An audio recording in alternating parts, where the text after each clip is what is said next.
கொல்லி பறிச்சுட்டு வந்துட்டு இப்போ தான் தண்ணி வச்சுருக்கோம். எல்லாம் சாப்பிட்டீங்களா? நாங்களும் சாப்பிட்டோம்.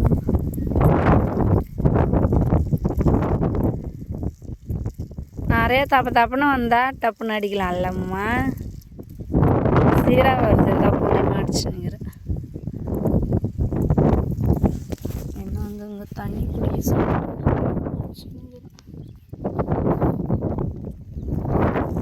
பழுப்போட்டை என்னப்பா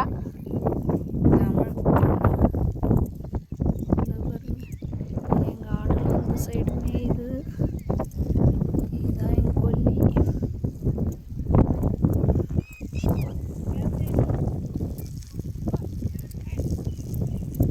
தண்ணி எங்கே அடிச்சுங்கிறார் அந்த சைடு போய் அடிக்கிறார்.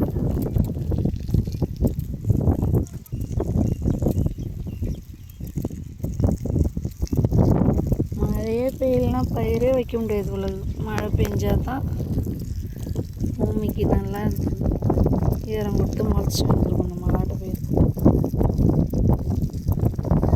மழை இல்லைன்னா குடி தண்ணிக்கும் கஷ்டம், பயிர் வைக்கிறதுக்கும் கஷ்டமாக இருக்குது.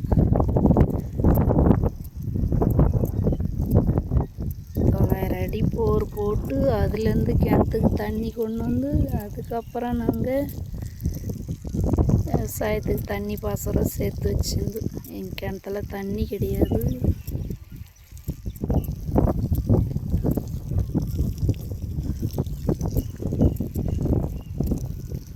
அந்த சைட்லாம் அடிச்சது, இந்த பக்கம் அடிக்கிறது எப்படி காஞ்சி போயிட்டு போகிறோங்க.